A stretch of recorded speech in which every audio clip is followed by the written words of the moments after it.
और किसी भी संगठन के साथ जाने को तैयार नहीं था। थोड़ा स्थिति खराब हो गई थी, आपस में मनमुटाव महिलाओं में जल्दी हो जाते हैं, आप लोगों को पता होगा। तो कोई भी बैठने को तैयार नहीं थी, ना कोई किसी की सुनने की तैयार। जो हमारी पिछली कार्यकारिणी है, सचिव ने बोला मैं किसी की कोई सचिव नहीं हूँ, अर्चना बड़ौनी ने बोला कि मैं किसी की अध्यक्ष नहीं हूँ। तो देखो कहीं ना कहीं जो बात अंदर से चुभती है वो मुझे चुभे जा रही थी। बाकी अखबारों में हम लोग पढ़ रहे थे और हम केंद्रों पे बैठे हुए थे। तो मैं बहुत छोटी थी, मैं 19 साल में लग गई थी।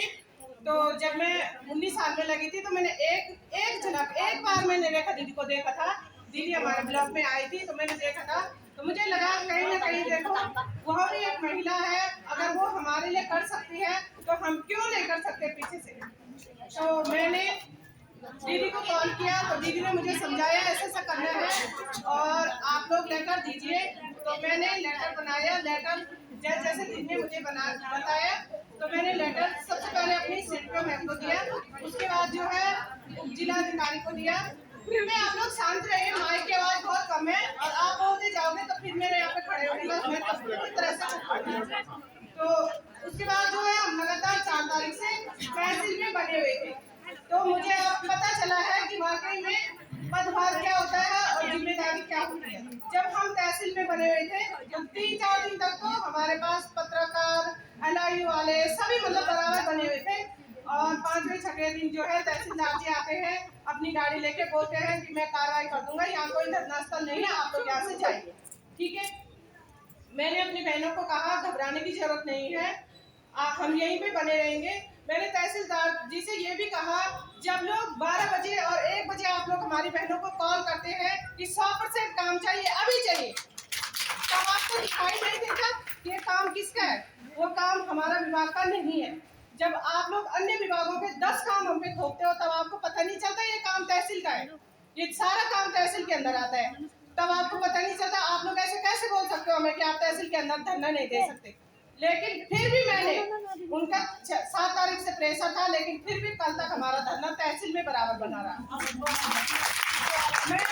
मैं वो लड़की हूँ जो बहुत ढीठ हूँ, मैंने बहुत जिम्मेदारियां देखी है। मैंने 19 साल जब मैं लगी थी तो उसी 3000 में अपने परिवार को चलाया है और मैं इस नौकरी की पूरी इज्जत करती हूँ और इस नौकरी की पूरी अहमियत समझती हूँ। आज सरकार ने हमें ढीठ बना दिया है। एक महिला कभी ढीठ नहीं होती, वो एक माँ है, वो बहुत मासूम होती है। मैं जब सुबह अपने बच्चों को छोड़ के आई हूँ तो मेरे दोनों बच्चे बिस्तर पे सो रहे थे।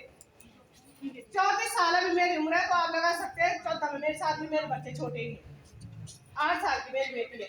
तो देखो जिम्मेदारी ऐसी चीज है, हस्बैंड टीचिंग में है, वो दूर गाँव में, कोई नहीं था, दोनों बच्चे सो रहे थे। अपने किराएदारों के पास से जिम्मेदारी छोड़ के आई हूँ कि थोड़ा बच्चों को खिला पिला देना और सीधे जाना है तो जाना है, चाहे मरे कुछ भी हो जाए, लेकिन डटे रहना है रेखा दीदी के साथ।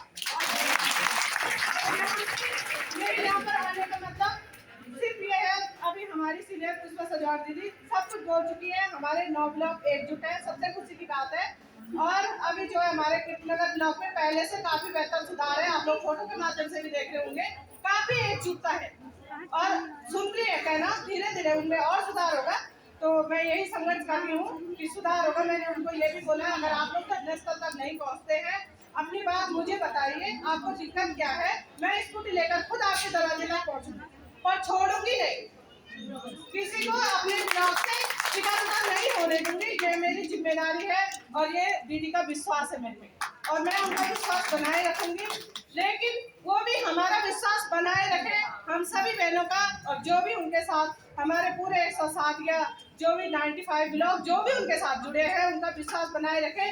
दीदी यहाँ से खाली हाथ बिल्कुल नहीं जाना है। और जैसे हमारे ऊपर हमारे ब्लॉक की जिम्मेदारी है, उसी तरह से सारे ब्लॉकों की जिम्मेदारी एक जिलाध्यक्ष के ऊपर है और सारे जिलों की जिम्मेदारी दीदी के ऊपर है। तो सीधी सी बात है, आश्वासन शब्द में बिल्कुल नहीं उठना है और कर देंगे घोषणा, ये घोषणाएं हम बहुत देख चुके हैं। हर दिन अखबार खोलो, आंगनबाड़ी वर्करों के लिए बहुत बड़ा तोहफा, हर दिन फोन खोलो, आंगनबाड़ी वालों के लिए बहुत बड़ी खुशखबरी। इसके अलावा देखो कुछ नहीं मिलेगा, पढ़ते सोशल मीडिया पे हम ही छाए हुए हैं, खुशखबरी लोग बधाइयां दे रहे हैं, लेकिन हमें झुकना पड़ता है। बहनों हमें झुकना पड़ता है कि ना जाती हमें लोग हमें बधाइयाँ क्यों दे रहे हैं, ठीक है। तो हमें झुकना नहीं है। मैं बोलती हूँ दीदी के साथ हम जैसे बने हम बने ही रहेंगे, लेकिन आश्वासन शब्द से नहीं उठना है, चाहे हम पूरे महीने चाहे 2 महीने का भी घटा दें, कोई दिक्कत नहीं।